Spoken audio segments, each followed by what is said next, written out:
All right, welcome to the Party Pals, GRC Mafia. Right out of the gate here, we're here to break down barriers, foster collaboration and community, working towards a more secure future for everybody. Definitely a learning and growing environment. This is our Friday AMA open stage. This is a little bit more casual than even our Thursday meetings that are still pretty interactive and so forth.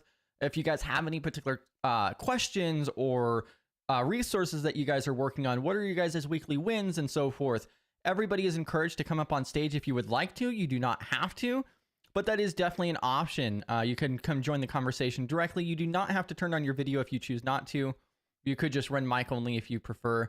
Definitely ask questions, share resources, and so forth. One of the best places to share your social media or resource links is inside of our Discord server. So if you go into our Discord server, which the link's going in chat, you can go over to our live chat channel and that you can post links into. YouTube will not let you. That's, the little bypass there. And then also your personal LinkedIn and Facebook, other social media that you would like to connect with people on.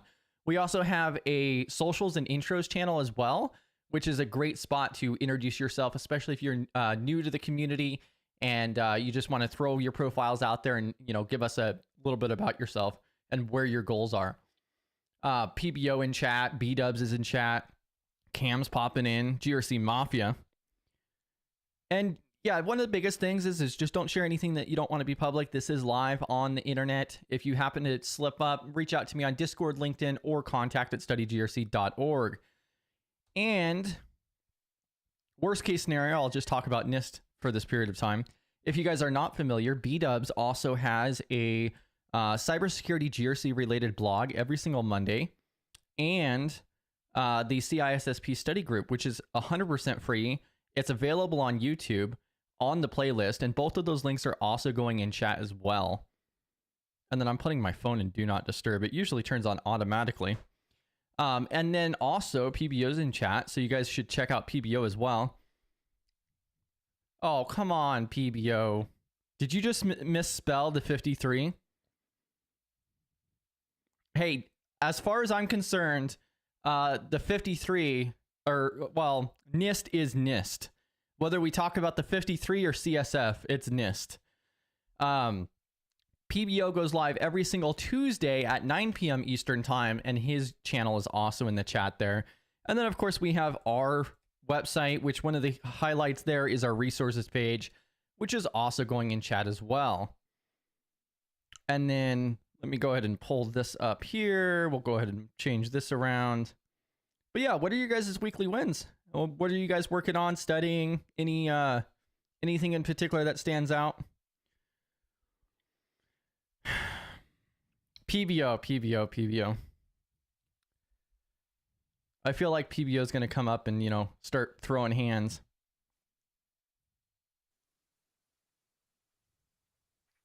There's so much more to NIST PBO. Let me pull this up. Welcome to the Party Pal, Cam. Hey, how's it going? Did you hear all of the shout outs to AI last night? I did.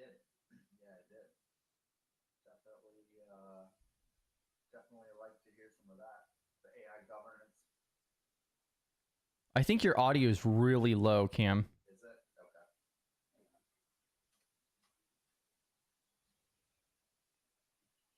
Is that just me, or I could briefly hear something? Is it me, B-Dubs, or is it Cam on the mic? Okay. So yeah, Cam. All right, perfect. Yeah, thanks, Priceless Pancake as well. Yeah, so Cam, your microphone's like really low.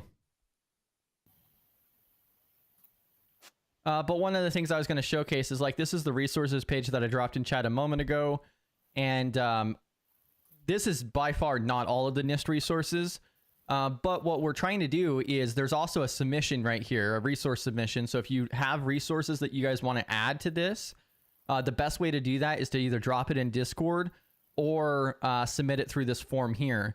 And you could just add the link and submit the form if you would like to, or you can add additional comments and be like, hey, check these out too, or this link needs to be updated or whatever, and so forth. But We're trying to build this out a little bit further on some of the different standards and frameworks, regulations, acts that are out there. And like I have this curated list of like some of the what I would consider the most talked about or popular NIST docs or, you know, noteworthy wise. But I think when we looked it up before, there was like over 460 special publication. And then there's a couple other awesome sections on here too, some different articles. I actually use this all the time because what I'll do is I'll come over here to blogs and feeds. And what I check every single morning is this drafts open for comment from NIST. So this is all of the latest publications that are in draft right now that are open for comment from NIST, which like includes things like the privacy framework as well. So developing a security, privacy, and cybersecurity supply chain. So 818 Rev 2. So that's also a really cool thing is if you guys can submit comments via email. And it does require some personal information, but like that is something, I mean, to be honest, I would probably put on a resume if it's accepted, because you do get credit for that if they do accept your recommendations. So I see you, Cam. Can I hear you me now or no? Yes, I can hear you Any now. Better? All right. I'm trying to try out these like little lapel mics things. And I was talking in the morning. I don't know if I would say better, but I do hear you, Cam. Oh, really? Not any better? I'm joking. That's just my voice. That's all. Yes, exactly. I told you I have a face for audio only podcasting. Yeah, and to take a step back there, you notice all the, you know, AI shout outs for GRC last night? Yeah, that was cool. I like it. I like how maybe this will get him up on stage. I like how every time PBO's challenged, he on the hallucination side of it, I feel like the comeback punches are getting a little tamer, a little more accepting. Maybe he just knew that Kelly was pretty awesome and didn't want to challenge her as much as he has others. But yeah, no, that was a good conversation. I love, as we've talked about, kind of tongue in cheek about it being different sides, but it's fascinating, fascinating discussion. I think it's just a snapshot of how. Oh, you froze for a second there. We lost you. Oh, you're back. It's a snapshot of what? Of like how we're all still trying to wrap our hands around like what AI is, basically what it's doing to organizations, like how to manage it. So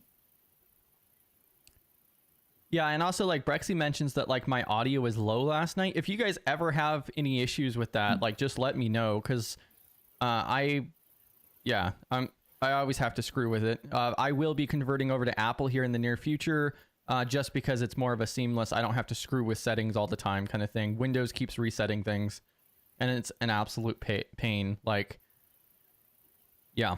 But like if my microphone's ever low or whatever, or any issues like that, just let me know, and then like I can pretty rapidly adjust settings. So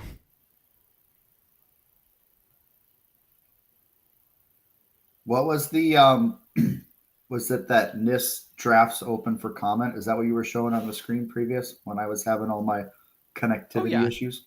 Yeah, and also in reference to what you were just saying as well, is especially when it comes down to the AI, like it really does depend on the org, but like that's the interesting thing with that conversation is that most organizations don't know the answer either. They're trying to figure that out. So yeah, right. I've spoken to GRC people who are more involved with the AI side of things at their organization, but I've also talked to people like PBO who are like, oh, hell no, I'm not doing anything with that. So it's kind of interesting. Yeah. And in regards to the NIST draft, so on our resources page, there are so many things out there. We're just trying to consolidate that into one spot. And so like what I always do almost every morning when I sign in is go over to the drafts open for comment for NIST, and then also the final publications new to oldest, just to see some of the latest stuff that's going on with that. That's really cool. And that's on the blogs and feeds section on the resources page here. Oh, it won't let me highlight, but but I can move them. And one of the cool things about the open for draft section is that whether you guys are a practitioner or not, anybody can go through and submit comments for these drafts. So like right now there's 2, 4, 6, 8. There's like 9 open publications right now. So if you guys have upskilled in privacy or something like that, for an example, and you guys go through and take a look at the draft for the Privacy Framework 1.1, and you are like, oh, hey, I think this should be modified, or there should be a correction here, or they could do better in this area, you could submit an email to them outlining what the changes, what your recommendations are. And if they implement that, then you get credit for that contribution. So yeah, I mean, that could be, pretty neat on a resume to say, hey, I provided recommendations for the NIST privacy framework. Yeah.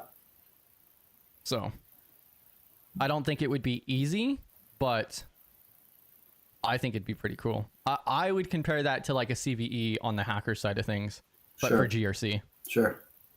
Welcome to the party, pal, Joseph.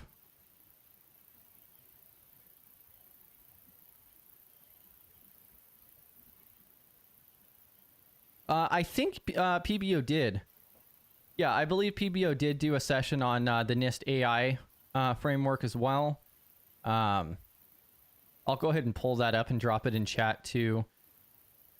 And that's like one of the biggest things that makes me think, I mean, the direction that it's headed is because like one of the different comparisons is like, oh, well, if a company makes software, we're not going to tell them what the configuration file should be.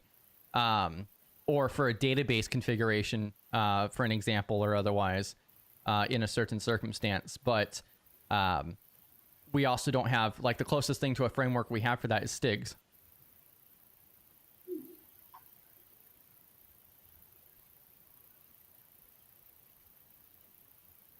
Let's see here. Bam, here it is. So NIST AI 100 trustworthy and responsible AI NIST. 2 hours and 8 minutes, which sounds about right. Bam. Are you working on anything I gotta go in particular? check that one out. What was that? Are you working on any particular course, or how's your AI portion going? That one's going all right. I try to dedicate a little bit of time to that beast. This week's really been about, I just made it through. Basically, my win this week is completing the Professor Messer Security Plus videos, like all that content and stuff that he has for that. So counting that as a win, but yeah. All right, sorry, continue. Yes. Yeah, loud and clear. Good. I was making sure it was being a pain, so I wanted to make sure that was good. Yeah, no worries. That's So what I Messer? used. That's what I used as the free YouTube videos, and then I picked up a book from Daryl Gibson. I for think the Sec that Plus. Messer is the absolute best for people who don't mind just cut and dry to the point content. For me, I couldn't do it. It's not my style. Lot of respect for him, not my style. So I always recommend Mike Myers over on Udemy, because he puts a lot of fun into it. Like, he makes it a lot more interesting. And you know how Udemy is. I've said it a billion times. You can get it for $15. Is that Cert Mike? I don't think so. His is what is it called? It's like Total Seminars is his company. Okay, yeah, because there's He also wears a another cowboy guy. hat a lot. Yeah, there's another guy that goes by Cert Mike. I just don't remember his full real name. Yeah, Mike Myers has those courses, and then he also writes a book that goes with them. And he's a lot more fun with it. Like, at one point, he gets those little children's foam blocks and like writes down the different parts of a packet and puts them together as he goes through it. Cert So Mike for is 15, Mike 20 Chappell. bucks. Yeah, it's not bad. So have you gotten your Sec Plus before, or are you just kind of studying up to like get it for the first time? Yeah, this is the first time for me. Yeah, just first time. So diving in, still like didn't have an IT background, so it's all like a lot of new information, especially a lot of the networking side of things. So I've just, because of that, I've just taken my time with it quite a bit. So probably pretty soon here, once I gather all my many copious notes, looking into some of the practice tests and kind of see where I'm at. Yeah. I'll let mine lapse, but that's just because, once you get to kind of a certain spot, you got to kind of, focus on either no certs because you don't have time or just move on to bigger ones, which Right. I don't have. Right. I just got to let it lapse. And I was like, I'll get another big one later or soon. And then work happened. And I was like, all right, well, that's fine. Right. Well, we all know you had just a ton of free time in the last 4 years, so I'm surprised. Oh, yeah. Surprised to hear that. Yeah. It's a real surprise. My security boss laughed. Yeah, right. Was it high on the priority list? Yeah. Yeah. Didn't make the priority list. Bam. Yeah. But just and make also- sure that when you're using, this is for everybody in general, make sure that when you're using those practice tests, man, because a lot of them, whether you know it or not, are taking the real questions. You're not supposed to use those, like question dumps. A lot of them, whether you know it or not, they tell you they don't, but they do just question dump it. Please don't just memorize the questions. You're not helping yourself. Give yourself an extra 2 months and learn it. Don't memorize the questions. That doesn't help anybody. That's the biggest thing that I saw, because like when I started pursuing the Sec Plus, I didn't know anybody at the time, and like most of the groups that I came across and so forth, they were just going through practice questions all the time. Yep, always, just nonstop. Yeah, all they were doing was practice questions, and I only went through 2 practice exams during my study period, which was 63 days, and yeah, I don't. At that point, you just start memorizing it more than anything else. And I do agree that like the Professor Messer practice tests, I think are really good. Though I think that's $30 for the practice exams, though. Man, I wish I could do certs the way you just said you did. I over prepare for everything. So like, for example, when I got the A+, I think the max score is a 750, and on both halves, I made above a 735. Because I studied for the easiest certification exam for like 7 months. Yeah, but yeah, my 63 days worth of Sec Plus study was not joyful. Oh, I'm sure it wasn't. Yeah, I way overdid it. I rescheduled the exam, I think, twice. And so yeah, I like studied for it and everything else. I went through all kinds of material. The first week I had wasted on Cert Master, which then I was like, oh, this is not going to work for me. Yeah. And then got the book, went through the Professor Messer.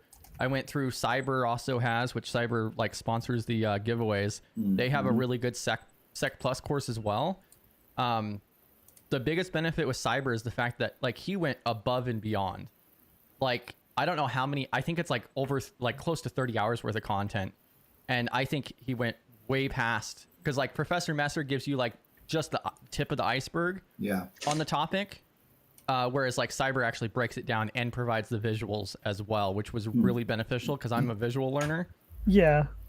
That was the other thing with Messer, is there wasn't a lot of visual learning. There were some backgrounds. It's just like I don't want to get it misconstrued. A lot of respect for the guy. Same with Jason Dion, right? But they're just not my learning style.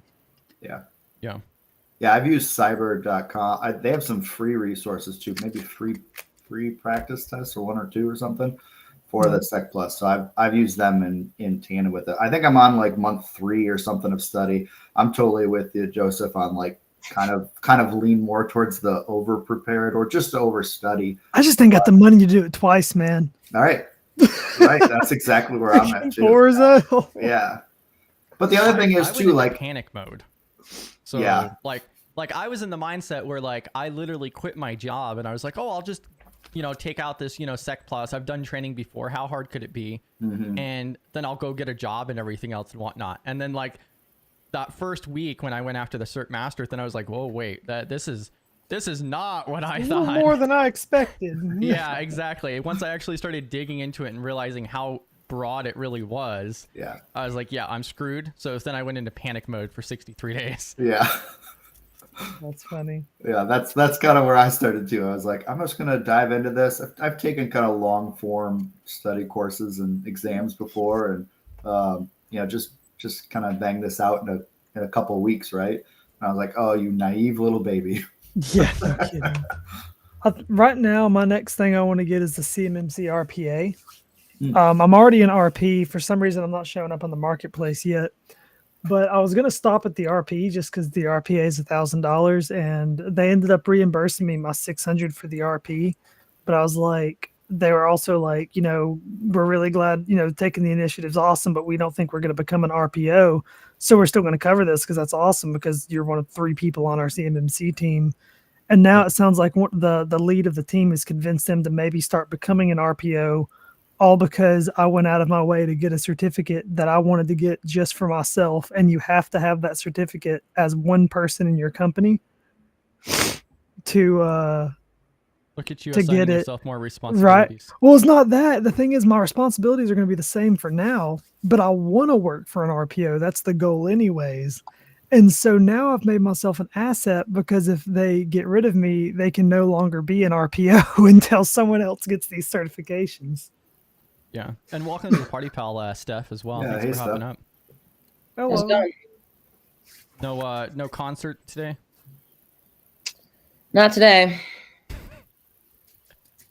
I noticed Just Friday. all the guitars.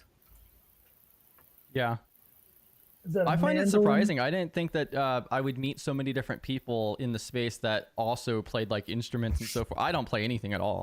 I call myself a But- bass holder because I haven't gotten to play my bass in a long time. It seems really common. There seems Oh, like yeah. there's a lot of people who do. I have my dad for my college graduation. My dad gave me the bass he had been playing since he started playing bar music. When he was I think he'd been doing it for like 2 or 3 years and saved up for a nice one. So since 1983, and so he gave me it's like a 1980s, early 80s model Fender 5-string bass. That's like amazingly nice that I just look at. I'm gonna pretend like I know what that means. Really, really, really awesome bass. That's really amazing that someone who actually plays should have, but I stare at. Oh, Steph, you gonna make us an intro song? A GRC nerd intro song? No, we got AI for that. We don't need musicians and artists anymore. I'm like really reluctant to use like any of the AI like voice and all that kind of stuff. I'll and do so it just forth. for fun. I wouldn't use it for something Yeah. I put out there unless I explicitly said, like, hey, I did this because of this and had it like a legitimate reason. I think well, and I think Cam's working on something too. Hopefully. I use some of the AI like kind of like Can you give us a demo? lo-fi beats under like YouTube videos or whatever. I just like music in the That's background, fun. and I don't know. Background music, I think, is decently fun. I get sick of everything I play, but yeah. Is this free? I want to circle back to B-Dub's comment about a Steph sing-along stream. I'd like to second that. That sounds like a good time. I mean, don't you play like more like heavy metal stuff or something? Not necessarily. Scream along. Scream. I do play in like a speed metal like experimental band, but I don't sing in that band. But like my main project is more of like right now I'm just saying like I'm in a haunted rock band because it's just like really dark, like roots rock and roll. So it's like Americana but with electric instruments. That sounds right up my alley, honestly. It's a lot of like blues and it's got some like Western elements, but I wouldn't call it country. That sounds it has, like, exactly punk up my alley. rock. Like it definitely has like punk rock influences too. So it has like kind of a cowpunk. This sounds like a genre of music that I've been listening to for a long time that I've never known a name for. I honestly like struggle with. I gotta turn an alarm off. Really Like I listen to this stuff. Like what you're describing is like one of my favorite things. Yeah, You'll I'm have to trying to drop the find. link. I'm horrible at names and so forth. That includes company names I am and too. everything as well. You'll have to send the link. There's another guy who's in the community too that he's out of Colorado, and he has a band that like they publish stuff on like Spotify and so forth. I'm trying to find it here. Here it is. So Yeah, this happy is the Friday storm. the 13th, my little goth and gothettes. Oh yeah, totally. So Yeah, we're apparently like this is reworking on recording stuff. So we switched our name recently too, so I don't have anything like under the new name on Spotify or like streaming yet. It's a Lame. work in progress. It's a lot of work. That's why like I'm sure. Chris is always like, why don't you come to this? Or like they're like, oh, the CISSP study groups or this and this. And I'm like, I have a second full-time job as a musician. And I'm also trying to study for Sec Plus too. And I just have motivation to do it. Highly recommend Mike Myers. Yeah, I think I'm going to. I highly recommend. Look for A+, and I still like reference it when I have computer, like, because it's way more in depth than like you would have to read on the A+. That's the thing about Mike Myers. That's what I always tell people. The thing is, his course is longer. Not only does he make it like a little funnier, but he gives you so much real world examples, so much like this is how things are going to work that you can go back to his material 6 years later. You know, the A+ has changed twice and still get value out of his books and his lessons. I was just checking out his courses on Udemy. I think Chris knows. I just found I'm not going to be able to go to Wild West Hackin' Fest this year, which was like what I was planning on using all my professional development funds for the most part, other than like taking the Sec Plus. So now I'm like, oh, well, I guess I could try to buy some like additional things to study to help motivate me, or like I'm looking for like different conferences to go to that aren't like horribly expensive. Have you done Jerry's GRC course? I have it, but I haven't finished it yet. I do have like a GRC job already, and so going through it, it is valuable, but it's not anything that's like, it's not SOS. It's and no, it's not telling me anything that I like don't already know. But I do want to finish it so I can get like the certificate to at least. Yeah. See, for me, my biggest thing is I'm getting a lot of CMMC insight and a lot of rules and a lot of just general controls, how the ecosystem works, but I've never properly done GRC. So, I did my whole talk about being a solo operator. And when you're a solo operator, you self-teach. You don't know about you don't know 830 exists to help you do risk assessments. You just do a risk assessment, right? So courses like that, even though I've been doing GRC for, 5 years, beginners courses are still great for me because I'm like, I've been doing this wrong for 5 years. It got the job done and we kept the contracts, but I'd like to do it the way that people that are going to hire me want me to do it. I should have added that to the thing. Huge handicap or not? It feels like it is. Just because, for example, like if someone said, "Hey, we've got this job and we need risk assessments and we need you to follow 830," my response would have to be, "I promise you, I can do it." Because I mean, from my experience, everything I've said, I'll learn trial by fire, but it's going to take me longer than someone who just knows it. Yeah, and we also have this question up here too from Finn. So I've been trying to find and research businesses. How should I best go about finding business-to-business IT compliance companies? That sounds like, I think it depends on what you're providing. Like an MSP? I'm a little confused, not going to lie. Yeah, if you can give a little bit more detail there. Nice tacos. It was really good. When I hear B2B, I just immediately think connect. Oh, God. Yeah, PBO's up now. Yeah, hold on. Let me get this disclaimer going. Let me get my I hate 53 shirt out. Well, and also tracking back to that master course as well. Like the biggest thing I liked about that is, so Jerry also put out a new course as well. I did actually confirm. If you go to the page, then you have to scroll down to the bottom, and there's like a coupon code that you can get the course for free, and it's a foundations course. I was going to say that like real simpler one. Yeah, so it's only a little over 2 hours in length, and what it does is it gives you a really quick breakdown of GRC and the job functions and business units, and it's really so that way you could better understand what it is and whether it's even the right pathway for you. Yeah, there are a lot of people who go through and they're like, oh, I heard about GRC, I'm like sold on it, and then a week later they're like, nah, never mind. Like, or 6 months down the road even, like it happens. It's definitely PBO over here is running away. My favorite are the people that go, I want to do GRC because it seems like less work. Well, and And I'm like, excuse me? No.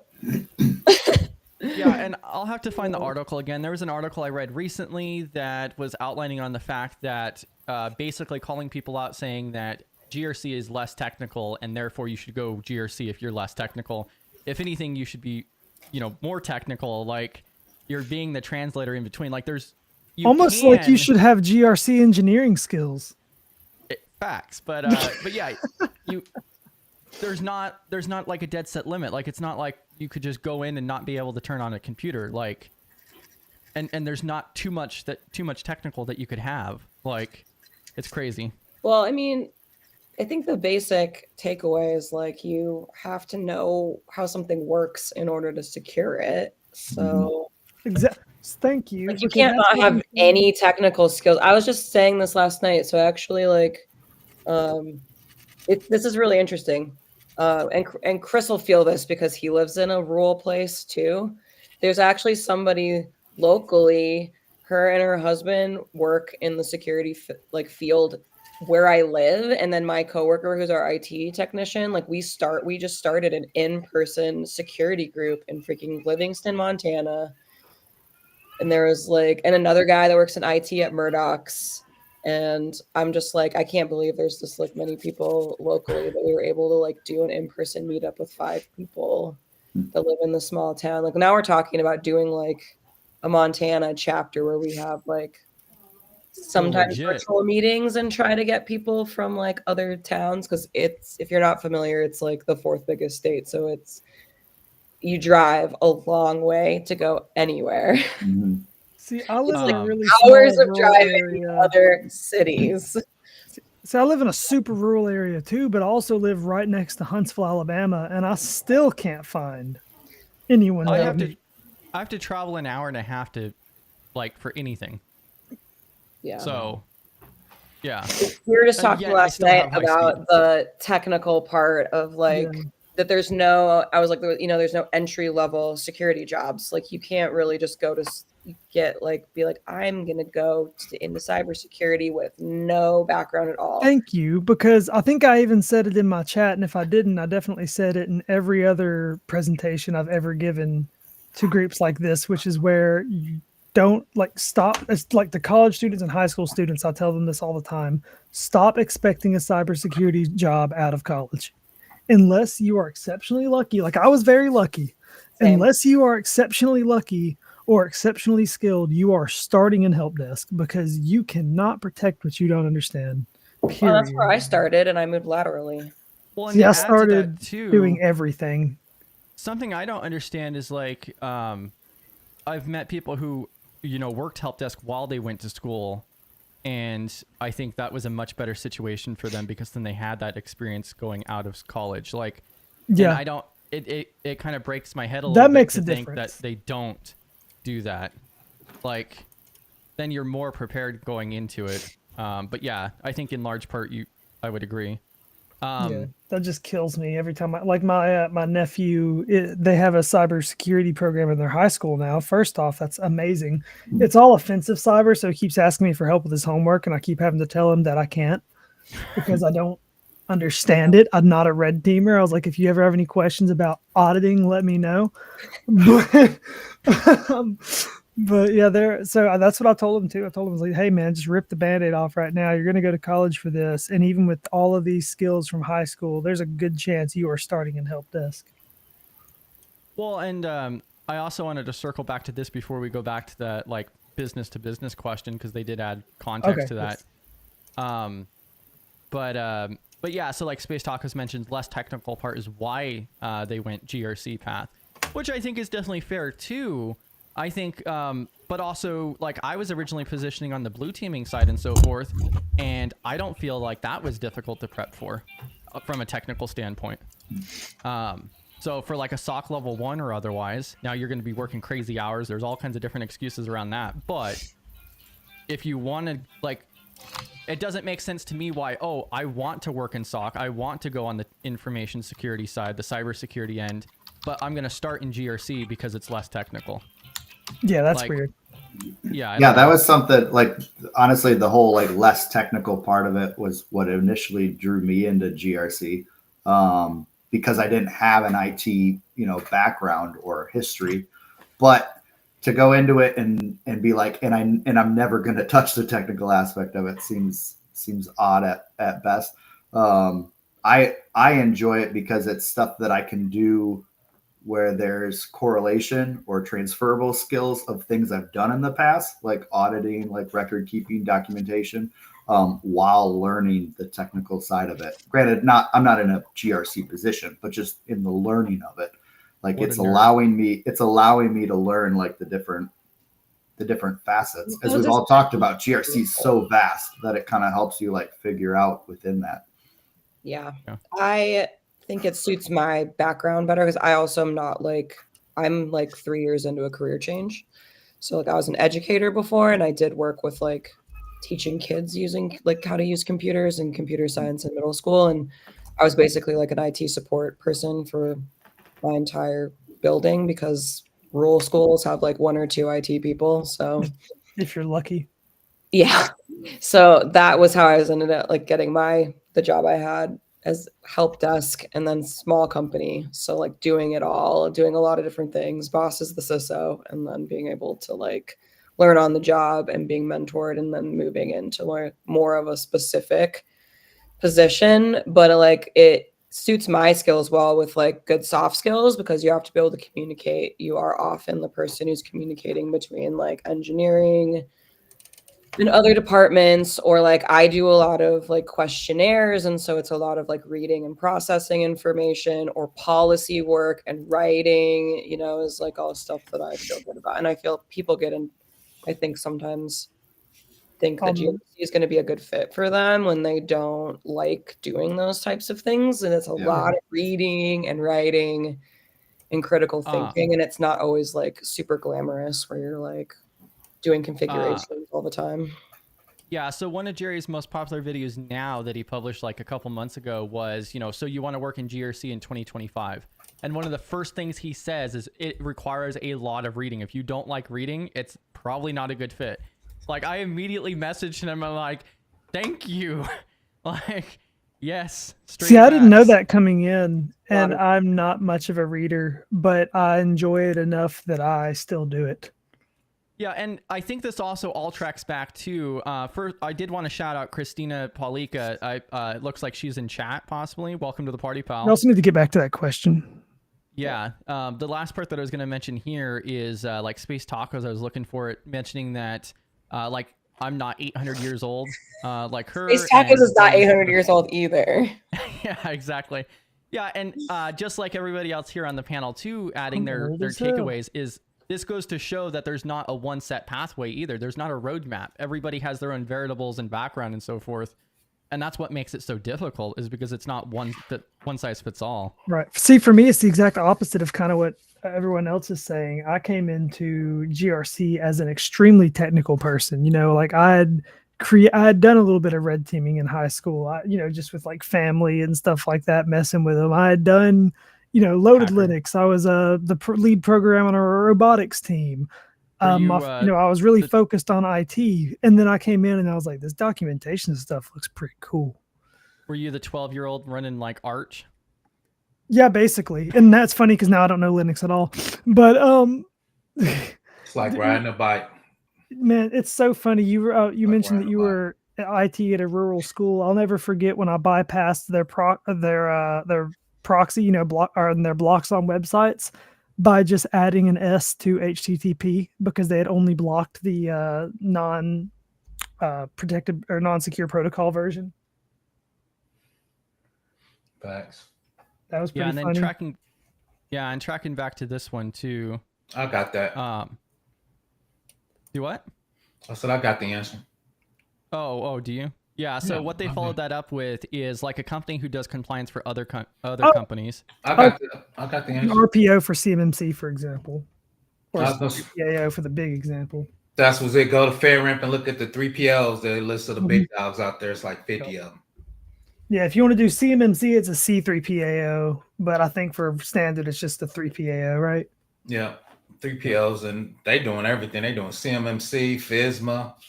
I think most of those guys do the IRS work. They're the big dogs. Yeah, I think most 3PAOs are going to get the C3PAO status as well, just because, I mean, they already do everything else. Yeah. Easy No money. reason for not to. Exactly. It's literally easy money. And they take all the money. They taking all the money. But those are the big dogs. They're going to work you like 10 hours a day. But no. The problem are the little dogs that make you work 15 hours a day because you're the only person. A lot of times, though, the Fed gets iffy about that. They only really like working with the big companies, man, with lobbyists, because I think they be running stuff in the background. They got lobbyists and everything. The reason I know that is I was yelled at by a lobbyist. He talked bad about me. So. See, I disagree and I don't, because I've only worked for small companies doing government work. But then I agree, because then I remember we've always been the subcontractor. That's what I was going to say. Me too. We've always been the sub. So you eating off the big dog. He's throwing you bones. No, I agree with you, because I've always worked for the sub. I worked for Khaki, Lockheed Martin, but we were always the sub. Now I'm working directly for CGI Fed now, though, so we're in the top 10 actual big boys. Okay, it's terrifying. No. Yeah, Most of they cloud all that work, but yeah, they sub it out, because a lot of times the government wants you to have like $100 million worth of business to do it nationwide. Yeah, on a contract, so the big guys get it and just sub it out. Yeah, which is great for us. Yeah, which I dropped a link for the Cyber AB one, which is like the you can go through and filter this out by RPOs and C3PAOs. Yep. And so this would probably be a good source to look at. You can narrow this down to like a general area, like I think by state or something like that. I should be on that exact marketplace, but for some reason, even though everything I've finished has been complete and done, and my background check complete, and they have my money, I'm still in pending status. It's been 2 months, Chris. You ain't got no lobbyists, man. You need to get you a lobbyist. What's going on, man? It's ridiculous. Your weight, you gotta get your, as they say, you gotta get your weight up, man. You gotta get your lobbyist in there. Get your weight up. They said it took you 7 months to study for the Sec Plus. You can wait more than 2 months. That's what Sec Plus. Shout out to the Sec Plus. Yeah, I still don't see you on the list, by the way. Yeah, I'm just not. And I don't. If you wanted to drop the link in private chat there, and I'll relay that to the live chat PBO for the FedRAMP's 3PAO. Yes, sir. I'll do that ASAP. Oh, thank you very much. B-dubs, when you said C3PO, that's exactly what my wife said when I was doing my solo operator chat here. She commented and was just like, all these acronyms make me think of Star Wars characters. Facts, man. So I guess that's another situation where we need to say the acronym. That's a third party assessment organization. So 3POs. And then the C just adds CMMC in front of it. I realize now that we've been talking about it that there's a good chance that half the people here have no clue what that means. Yeah, I mean it really should just be made more simplistic. They could just say, third party assessors or that's what most people say. Yeah.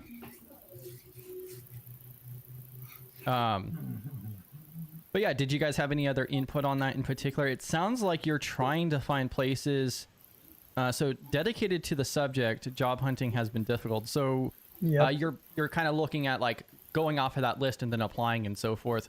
Something else that like I've told people too, and like I've talked to a couple people who've done this. That's a good idea. Is you just like go on Google and you search as if you're a company and you just look for NIST CSF compliance and then try to locate businesses in your area that will provide those services and then reach out to them. Damn it, that is genius. Network. Yeah, worst case scenario, you're networking. You just do a Google search as if you're a business owner looking for that work.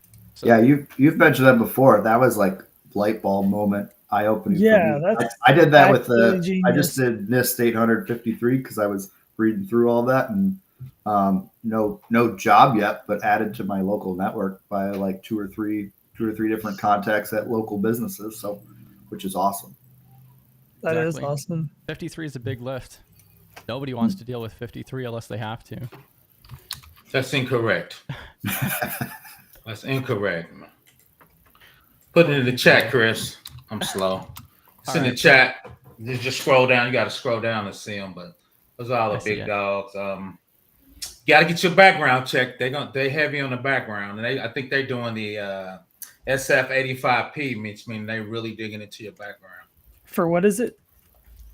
Assessors for FedRAMP. They usually do the high. It's not secret. It's right below that, but they dig pretty deep. Is it classified below secret? Yeah, I think so. I believe it is. Oh shit! I gotta get my time card.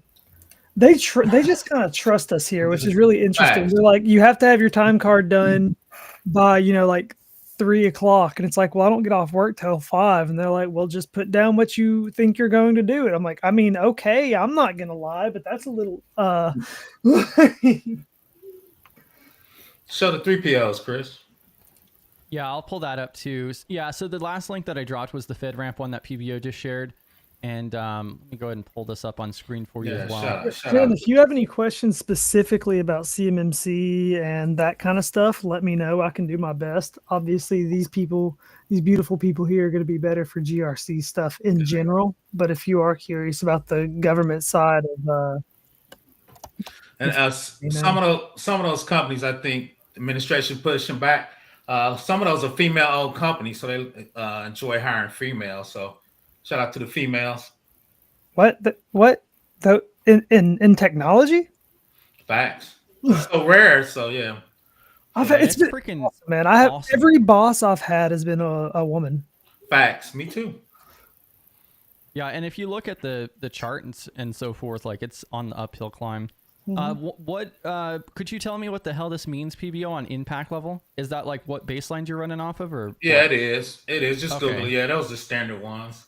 Most of them should be moderate though, but. Okay. Yeah. It might be low. I take that back. I do so much moderate. Maybe it's going to start a rumor now that Chris has no idea what low, moderate, and high even means based off that question. No, facts. I need a T-shirt. But if you look on the right, there's, like you said, a ton. Then there's the big dogs, Accenture, PwCs in there. But there's a lot of, like Jim was saying, there's smaller companies. A couple of them reached out to me, so they must be desperate. Facts. Especially considering this being a government website, I could have seen low, moderate, high being like something completely different, like cost-wise or size. Considering it's a government website, I'm surprised A, it loaded, and B, it has a security certificate. Facts. I'm just upset he didn't warn me about light mode, but my bad. Most of my stuff is in light mode. One of my things switched over to dark mode, and I was confused. I thought my computer was broken. Like, damn, what happened to my computer? I'm like, oh shit, it switched over to dark mode. There's very few apps shutting down being in light mode.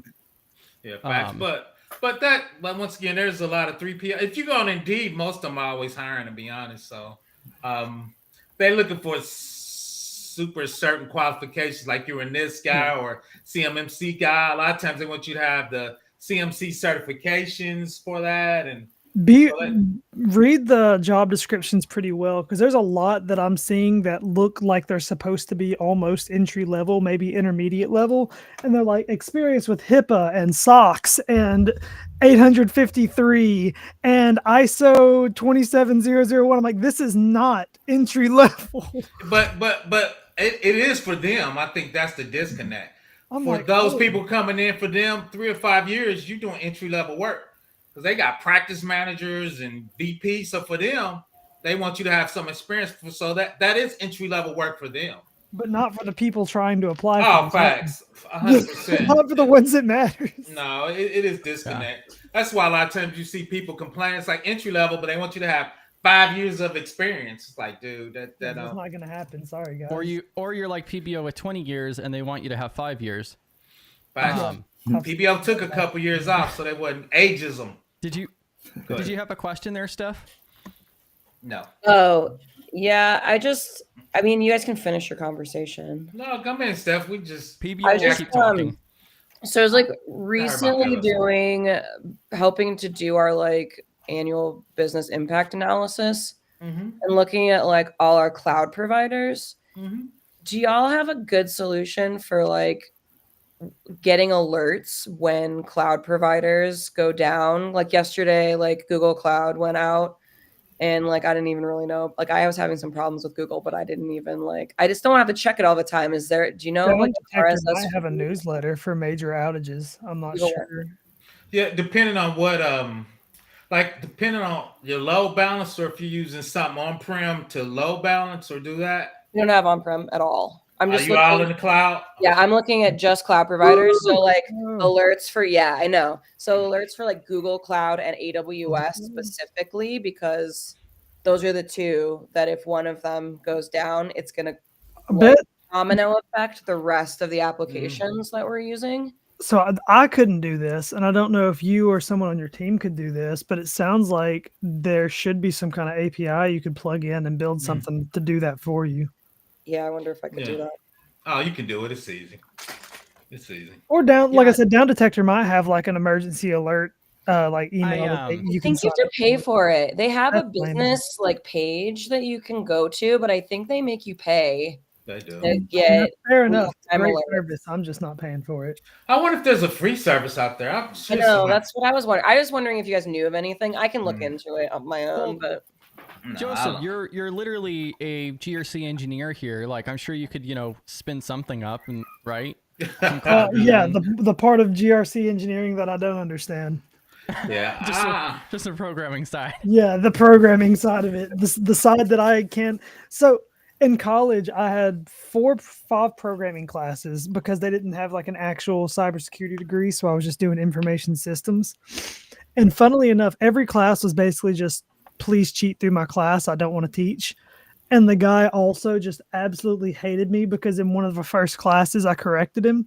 So for 3 years, it was an open joke that this man hated me. And even he was in on the joke, but no one would, like, he would never say it. So I never actually learned anything because I was like, if I don't just do what he wants and cheat, I'm going to fail everything because this man hates me. Facts, man. That was a CLM, Joseph. That was a career limiting move. You got to pick your battles, man. The older I get, I got to pick my battles, man. Yeah. Go ahead, Chris. Yeah, so what I was going to say is I think I've heard of that through like one of the incident response. Like if your systems go down and you need that second means of communication. And I think it was this one called PagerDuty. Yeah. That has that capability to where it'll notify your team when systems go down. They have a free plan. Nice. Is it PagerDuty in the cloud though? So if the cloud goes down, PagerDuty's gonna be down, or are they running their own servers? It's designed for incident response. So I mean, I haven't really looked into it too much, but I've heard of some of the features with it. Yeah, one of my jobs, we used it if our services are down. Not if AWS part of AWS was down, but if AWS in the region PagerDuty's in, I think PagerDuty's gonna be down. But check it out. Yeah, and I think.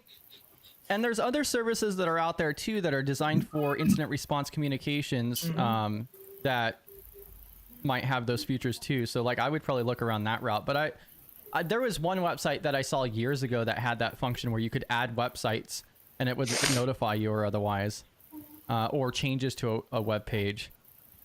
Nice. And I'm pretty sure the cloud providers have an RSS feed for that.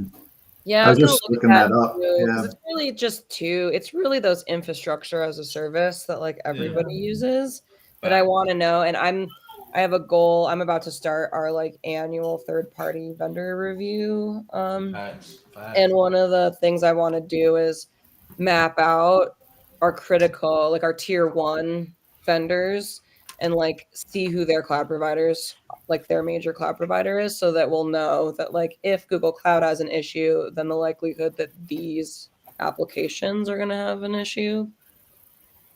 Good to know. No. Yeah, we put that in our CDB, I think, with all our systems. It's what's connecting to what. Yeah, I think it's important. What is perplexity? What? Some service out there she's looking up. Yeah, I'm sure there's got to be a service out there. Yeah, if there's not one out there, surely there's. I mean, if you know someone, it can't be that difficult to make. Surely. That should be a study GRC project, man. I don't think it would be difficult to set up actually, because literally all you would just have to do is just like vibe code it. Yeah, exactly. Easy. Well, it depends, because I mean, well, I guess if you check in a region, because a lot of times certain services go down. Do you want to know specific service, or if the whole thing's down? We went from drilling down to certain services. Yeah, I'm pretty sure there, at least for AWS, there is an RSS feed for that, and you can narrow The that down one based that- on what data The one that center it Steph is. didn't ask for. Facts. This is like, I need Google and I need, or did you say AWS? I thought you said Azure.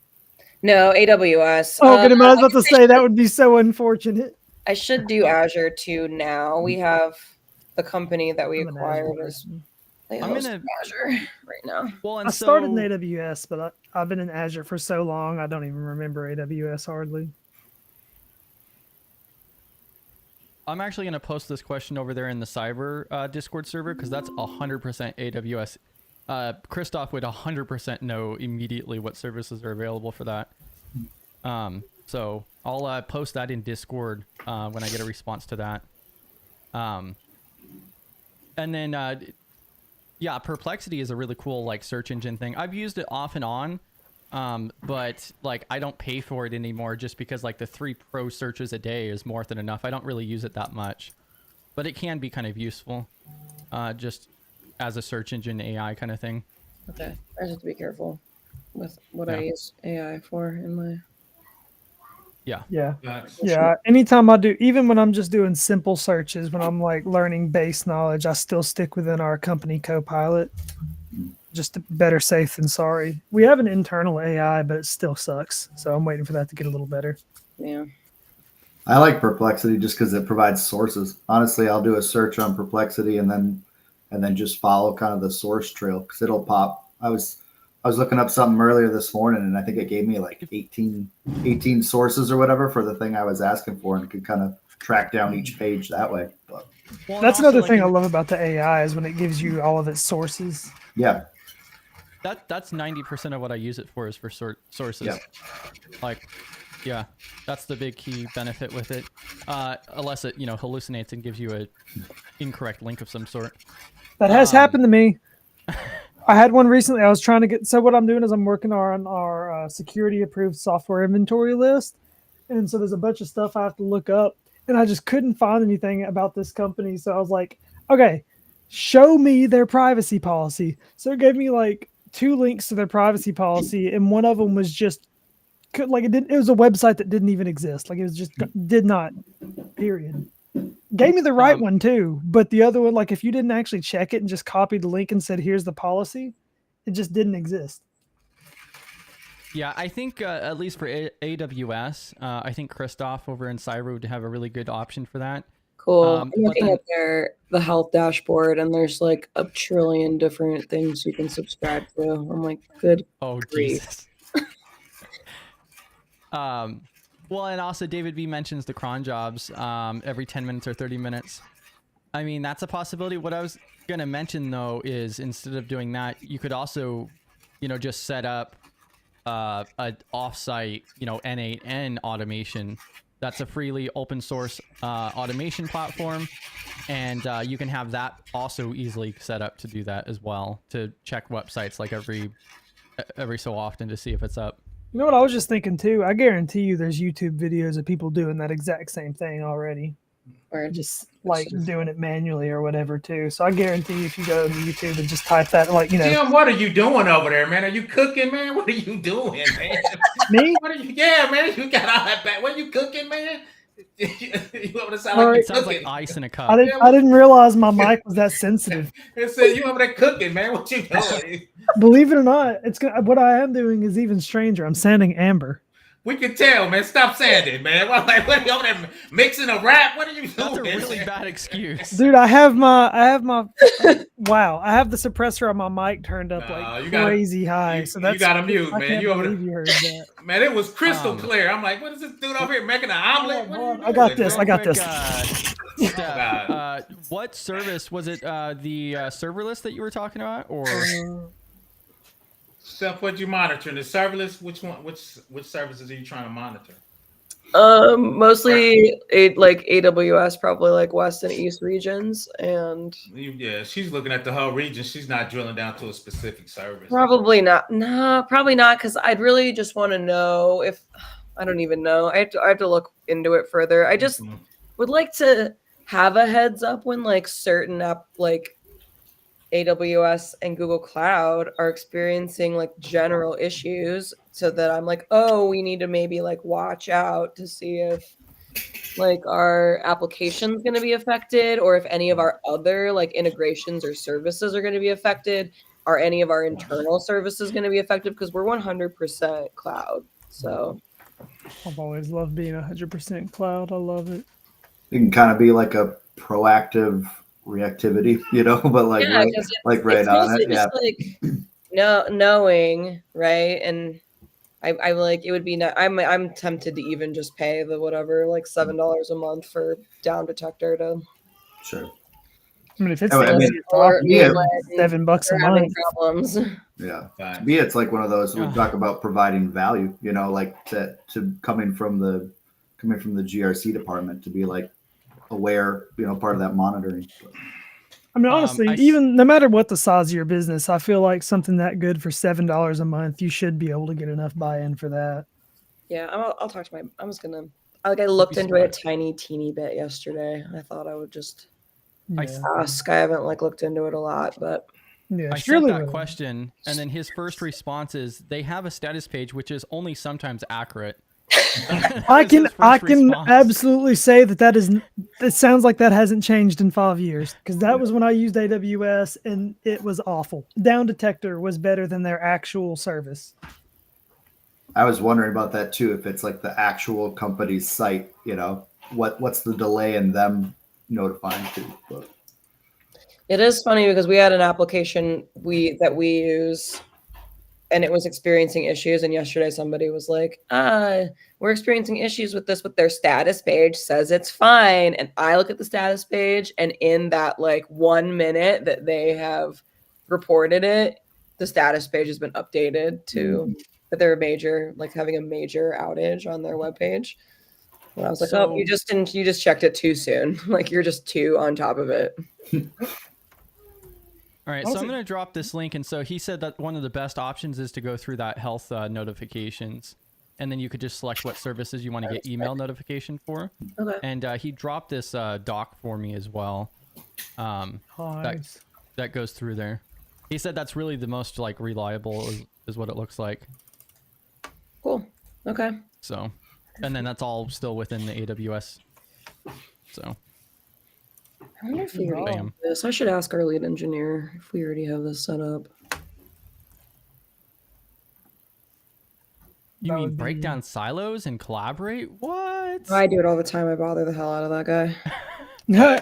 I used to bother the hell out of our Centers of Excellence lead, doing all the automation and the programming and whatnot. And I'm like, listen, we need more automation. I need you to automate where, once a year or once this hits a certain date, I need to know this person should no longer have access to this anymore, and to reach back out and they need to fill out another form to get their access. I need help. I can't manually check this every day. And that's just one of the examples. And it was just like all the time. And he's like, leave me alone. I'll have to go log in and look. He's a good guy. Thanks. I would probably bet money that it's already enabled. So many. But yeah, we'll probably start bringing this to an end here. And then like Space Tacos also says post lunch coma now. Facts. I haven't eaten lunch yet. Me either. It's not even noon. It is barely noon for me. Oh, here. Next week, I get to go stay at a lake house and homestead and feel rich for a week. I need this week to hurry up and end. Yeah, sounds like a good time. Yeah, if you guys do need to go or otherwise, that's fine. It looks like Christoph may actually be popping up here to share a little bit about alerts. So I'm probably going to stick around here for a moment. But I do understand if anybody's got to run. We're already over time here. But I think it might be some valuable information that you guys can always come back to as well. Man, I'm just vibing, working. This is the most like zero thought project I've had to do in like 7 years. Welcome to the party, pal, Christoph. Hello. Did you want to give your question again there, Steph? Oh, yeah, I was just looking for options for getting alerts when cloud like infrastructure providers are having issues. And it has nothing to do with yesterday's Google outage whatsoever. It has some. It's actually funny because we just did our, that business impact analysis and we totally jinxed it because we're like, oh, it's so unlikely that Google would go down completely. I mean, they didn't go down completely, but it definitely caused, ripple effects with a lot of applications. So we're like, we jinxed it. A pretty effective approach is to build something on there and then have it blow you up with notifications when it goes down, which is usually how I found out about it. Yeah, I mean, we don't use I guess AWS Health subscribing to their the health dashboard and making sure we have alerts for that is probably the most important one. Yeah, if you're just using AWS, then they've got typically the platforms will have their own individual status page or whatever it is, but they're often delayed by a decent amount, so it's definitely not going to be real time. How long could that be? Are we talking 10 or 15 minutes or an hour? I think it's typically under an hour, especially if it's that bad. Okay. AWS is kind of notorious for if it's just a quick outage, they won't even report it on their status page, and then it doesn't affect their durability stats. Because they have SLAs around it, so they need to be careful with that stuff. But yeah, if it's something where it's down for at least an hour, then they'll definitely have some sort of status page. Maybe they also have a Twitter X feed, like a status account where you can follow that and get notifications through that. But yeah, another way that I do it is because I'm running some stuff on Cloudflare and AWS, and some of my hosting providers also use GCP behind the scenes. So I have notifications for my services. I use a service called Uptime Monitor, where I'll plug in different endpoints and I will get a bunch of email notifications whenever something goes offline. So I usually find out about it through that, and then customers start complaining, and then usually the status pages get updated in that exact order. Facts. Yeah, I kind of like to know before. And it's for us, we host our application on AWS, so that's probably the most critical thing, but it's the cascade effect of other our other cloud applications that are hosting through those cloud providers, basically. Does Cyber have any of those hands-on labs for the downtime monitoring? No, we don't currently. That'd be an interesting one to add. Bam. Look at you with all the good ideas, Chris. I mean, I'm just saying, practical questions, help with the, deploying the useful resources there. Yeah, thanks for hopping up and so forth and giving a little bit more context to that. Yeah, of course. Yeah, we were actually bringing this to an end, and that was a really good question and one that comes up quite often, actually. I did drop the link for the Cyber hands-on labs, too. We've talked about them before numerous times. They have all kinds of free stuff there, too, and check that out. So, bam. Appreciate it. Thanks for the shout-out. Yeah, go check him out. PBL's not nice. I did a couple of his labs. I really like him. Super professional, super everything. And PBL don't like a lot of people, so shout out to him. So talking to we have to have this disclaimer for PBO because PBO don't like is not abrasive. People tell you, if I don't like you, I'm gonna let you know. So PBO if I don't like you. But now great labs and stuff, man. That's an honor. Thank you so much, then. I appreciate that. Yeah, did you guys have any final takeaways or final last words, Steph? Nope. I hope everybody has a great weekend. Yeah, thank you very much for hopping in and so forth and joining us. What about you, Joseph? No, just echoing that. Have a good weekend. Don't work if you don't have to work. Take some time off, relax. It's Father's Day weekend. If your father's around, go hang out. Don't work, don't study. That's it. Sounds like, a dream, if you can not work on the weekend. But Facts. what about you, Cam? I still Final tell last words? everybody. Yeah, I echo it. Have a great weekend, everybody, and happy Father's Day to all the fathers out there, and enjoy the free ties, that usually come with Father's Day. So yeah, whole bunch of maybe it's an old school thing, old neckties for Father's Day gifts. My cats don't buy me presents. Classic. Classic. What about you, PVO? Final last words? No, TGIF, just keep grinding. If you're looking for a job, don't give up, man. It's hard out here. None comes easy. Check out my man course if you want to get into AWS. That's about it, man. I owe Chris some work. I got to work for Chris. I got to do some labs. Chris has work for, man. Everybody doing work on the side for Chris. It's called delegation. Thank you very much. Not just me. Okay. Actually, Chris is helping me, so shout out to Chris. But once again, I appreciate everybody for joining. If you need me, you can find me on Discord. Half the time I can't see it. Chris got to point it out because I'm old. But if you need me, just add me on Discord. Thanks. Yeah, Chris. And like Cyber Research says, PBO's famous saying, "Shout out to me." Shout out to me, and then man. If you wanted to add anything extra there, Christoph. Christoph working. No, good to go. Nothing on my end. Perfect. Yeah, thank you all for joining. Thank you guys for joining the panel and all of the questions that we also had. We did go over time, but definitely great information. Everybody have a great weekend, and we'll catch you guys next week. See you guys in Discord. GRC Mafia.